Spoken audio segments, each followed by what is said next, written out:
Hello, I'm Jennifer Witt, Director of ProjectManager.com.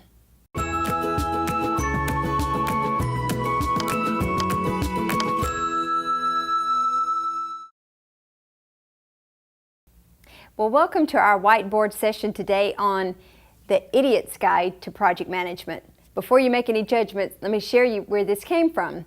So people always kid me about my stories of back in the day. So I'll start with my back in the day story. So back in the day, right out of college, I worked for a company, and believe it or not, I was a Unix system administrator. People may not even know what that is anymore, but it was on the technology side, and it was before the term project management or project manager even existed. So I was given from my executives my first small project. And at first I thought the words that came out of my mouth were, yay, but what was in my mind was, oh no, what's that? What's a project? What's a small project and what's a big project? After all, I was, again, a Unix system administrator and involved in very large project initiatives.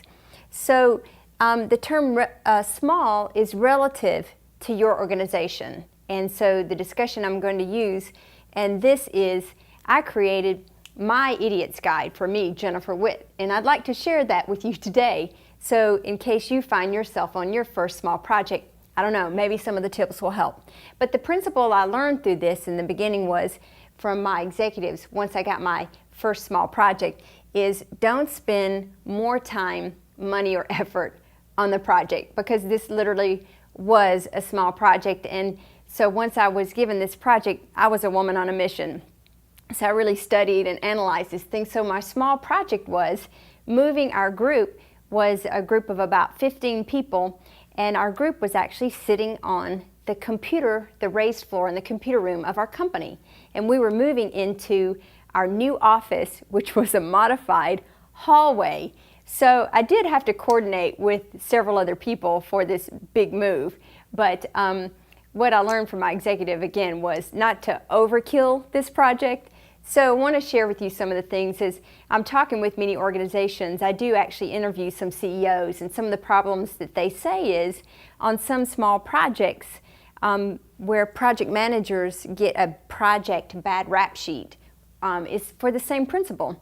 There's some things that are projects, they have a beginning and an end date, and they're producing a unique deliverable for the organization, but they are small. So to incorporate and do overkill on some of the project management principles and processes is way too much. Because in some organizations, a small project could be coming up with a quote. If it's an insurance company, developing a quote for different services. It could be a healthcare organization coming out with some piece. So again, small is relative to one's organization. So the level of rigor should be appropriate to the size of the project. But here are some of the should do's and some of the don't worry abouts.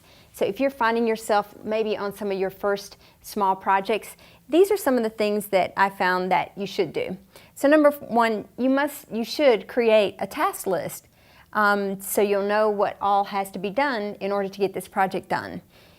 You don't have to worry about a Monte Carlo simulation or coming up with different things. You do have to have somewhat of an idea of the task, the work that has to be done, and the scope, but you don't have to come up with the exact estimates in different scenarios.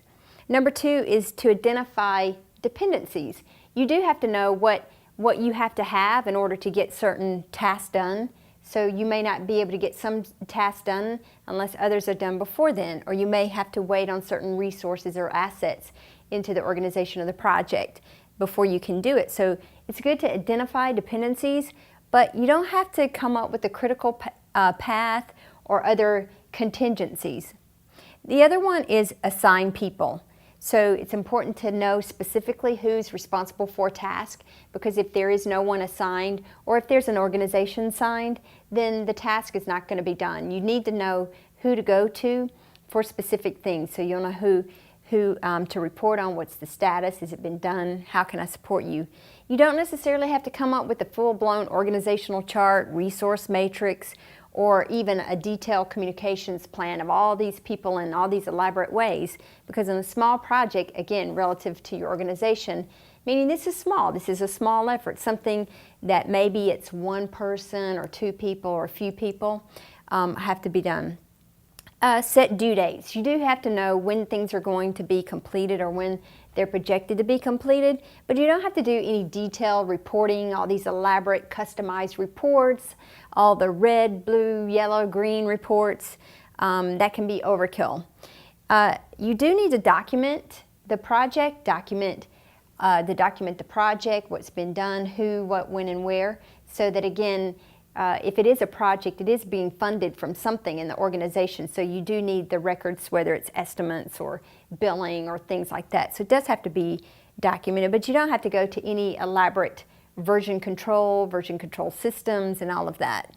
And then you do need to track time and budget, because after all, if it is within an organization or company, it is being paid for. The people, whether it's yourself and one or two or however small your team is, that is being paid from somewhere. So you do have to track time, and that's associated with budget, invoices, billing, or even payroll. But you don't have to go through any elaborate EVA analysis. There are more things, but these are the top things that I think you should do.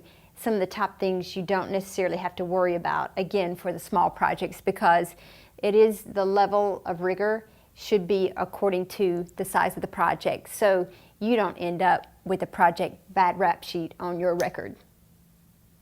If you need a tool instead of an idiot's guide to project management, then sign up for our software now at projectmanager.com.